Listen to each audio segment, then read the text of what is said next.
Hello. I wonder if anybody will join me today. Anyway, today is day 4 of the Content Mojo challenge, and you should by now have started writing. If you've been looking in the group, you've noticed that I have actually got to my 1500 words, which was a bit of a miracle from 0 words yesterday. And the reality is, yesterday I talked a little bit about the Pomodoro technique, which is chunking your time into 25-minute lots. Well, I did do that yesterday afternoon after I'd finished my client work. I got into to doing that. I think it took about 3 Pomodoros, so 3 lots, 25 minutes, with supposedly a 5-minute break in between. So that's sort of how it worked. And I managed to get it done. So because once I got into the flow, it just kind of, as I said before, I did a lot of research for the couple of days previous. So I did know what I wanted to say. It was just getting it out and putting it into words. So how are you going? Do you need a hand? Do you need a little bit of brainstorming? Are you getting stuck? What's going on? So let us know. If you have any questions, of course, feel free to put them live here if you manage to join us while I'm talking to you. Or, of course, over in the group, we also have the ability for you every day. There is a post that goes up for you to add your questions. So I would love to see some questions. Obviously, I'm doing such a great job that you don't need to ask me any at the moment, so that's cool.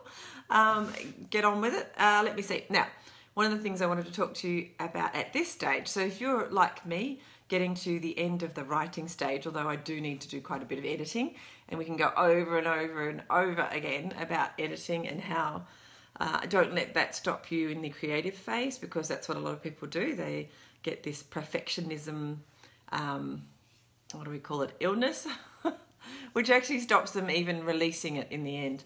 They just get so head up that it's not perfect that they never actually release the piece of work that they did. And the reality is, a piece of work that is, not great, but it's okay, is actually much, much better than that perfect piece of work or almost perfect piece of work that you never put out there. Okay, so one of the people that I listen to on a regular basis is well known to say that if you waited until it was perfect, you waited too long to release whatever it is that you're doing at the moment. So do keep that in mind. Not that I want you to be sloppy or have things put out there that don't represent your business in a good way, but do be mindful of the perfectionism issue, because it can actually tie you up in knots. So in saying that, you should be at a stage now where you can start thinking about crafting this fabulous text that you've put down into something that works for you, that you're happy to put up without it being too perfect. And also, we need to think about making it more appealing to people. So things like breaking up the text, putting in bullet points, adding images, sprinkling images through the text. And if you look in the resource center, there's some training on some of this, including some basic training on using Canva, which is in the challenge, our go-to image editing software, which is free online, and it's really easy to use. And you can create some great images, and you can put your little logo or your URL on the image as well, so that no matter where that image turns up, which is a lot of what we talk about next week, but wherever that image turns up, people will be able to go back to you in some way. They'll be able to find you because it's got your logo on it and or your URL, because you may not have a logo, it depends on your business, but think about that. So go create some kind of cool image that sits across the top, because initially when you share that blog post to the world, each of the social medias will grab that image out of your, the feature image, we call it, the one that sits across the top. They will actually grab that image and put it into the social media feed, and then just put a snippet of your actual post and perhaps a heading, and that's usually what happens. So if you spend a little bit of time creating an image that pops, that makes people go, oh, that's really cool, then you're more likely to get views, eyes on your post, and then eventually, hopefully, people clicking on it and going and reading it on your website. So thinking about breaking up that text so that it's easy to read, that people, and if it's a long piece, and that's what we're talking about, creating a long piece, people aren't, we don't have a lot of time. Sometimes videos work quite well, but if it's a video and it's, say, 20 minutes long, I actually will go, oh, I'm going to have to watch that later, because I don't have time to watch, 20 minutes, half an hour video of training, or just things that I may or may not need. I just don't have time, and I'm sure you're the same. So, but if a video is about 5 minutes, I will. And the same goes for a big blog post. If it's a big blog post, and as I said, there are reasons why we're creating this big blog post, but so we want to make it as easy to consume as possible. And for people like me who are the 5-minute video watchers, you want to make it really skimmable. So if you put in things like the quotes, thank you. If you put in things like the quotes, in the middle, and you break up the text using images, using the bullet points we talked about. I really am a fan of you grabbing a quote of your own. You can use other people's quotes as well, but if you grab a quote from a bulk of the text that you've written and put it, use that to break up the whole flow, you'll actually find that works really well. And most really good writers actually do that. So, and you would have consumed that plenty of times. So think about that, how you can do that, and what kind of quotes you can grab out. Because later on next week, they can become very useful too, those quotes. They can be the thing that we put on an image. They can be the thing that you put in the copy or in the text of how you're going to share this blog post. So giving that a little bit of thought now will really, really help. So, I can see I've got 2 people on. That's awesome. Say hi. Feel free to tell me who you are, as I can't see who's on, and put down the bottom in the comments. That would be awesome. So I can just say hello. I seem to talk to myself a lot, which is, I don't know if you've ever done Facebook Live. You should give it a go. It's actually quite fun, but I spend all of my time, it's like I'm talking to a mirror. It's quite, I'm kind of used to it now because I've been doing it for a little while, but it still feels quite odd just to be talking to yourself, but maybe it's very therapeutic. I'm not sure. All right, so think about that. The other thing I wanted to mention today is creating your call to action.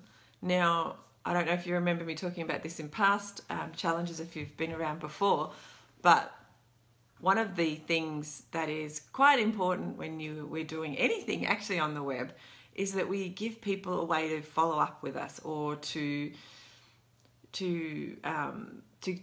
come and hang out with us, to play with us, to download our products, to actually, say that they've read this fabulous blog post and they go, oh, that was really cool, and I want to know more about what this person does, or I want to be able to work with this person.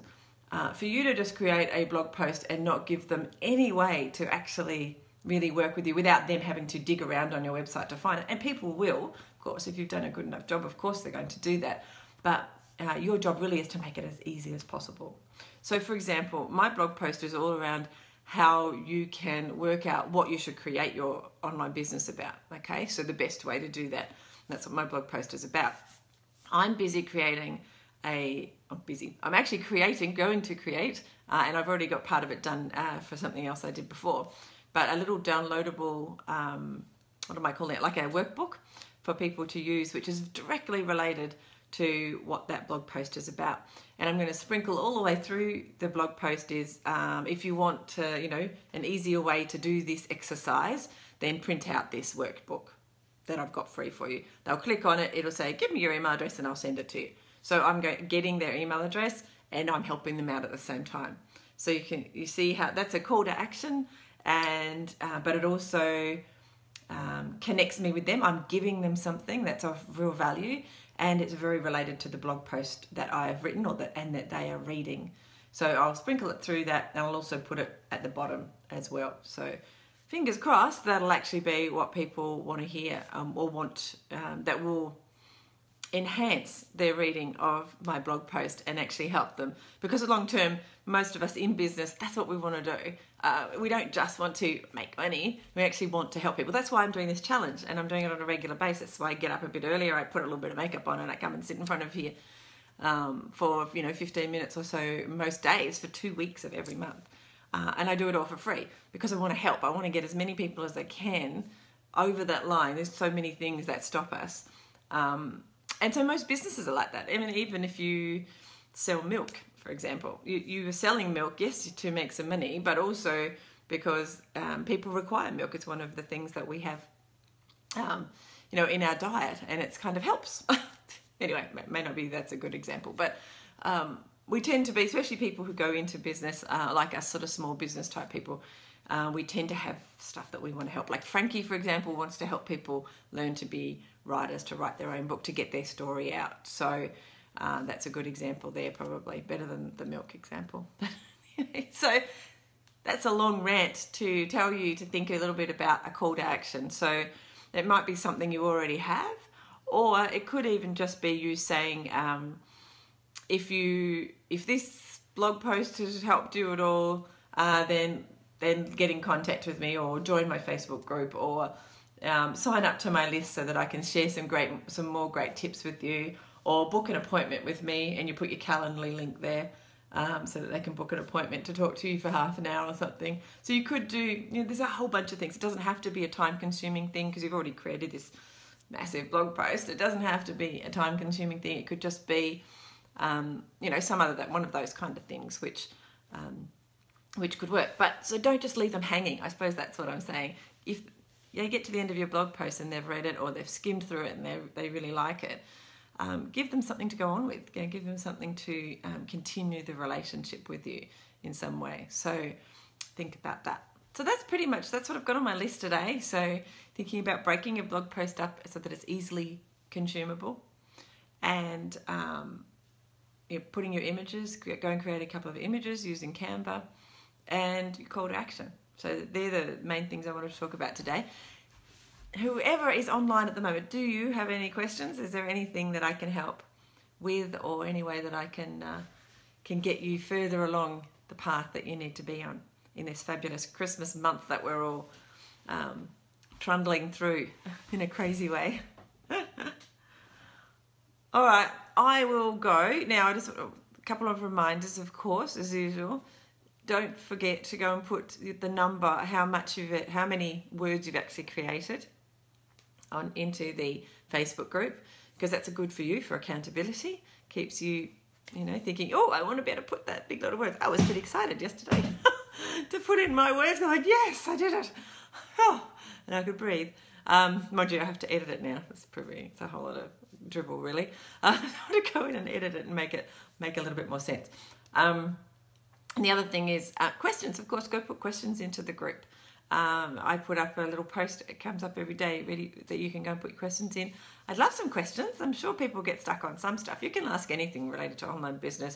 It doesn't just have to be the blog challenge, because that's my expertise, online business. So go do that, and share. So I've changed the wording on the page that I've got up on Mission Mojo for the challenge, and it basically says that you can join the challenge at any stage, really. As long as the challenge is going, you can join. So if you have anybody who would like to come and play, do share, because it is a free challenge and it is going to improve their business. Even if they just pop in, see some of those crazy things I have to say, have a look at a bit of the training over on the Mission Mojo resource area, and then maybe in the second week they come in and create a few images or whatever. If any of that stuff, any activity that you do, you're moving forward, and it's much better than just staying still, isn't it?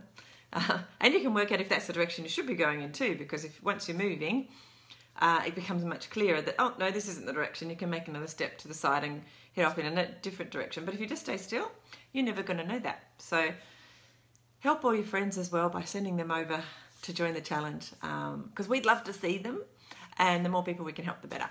All right, take care, and I will see you tomorrow, which is day 5. Oh my gosh, how quickly is that going? All right, I'll see you tomorrow. Bye.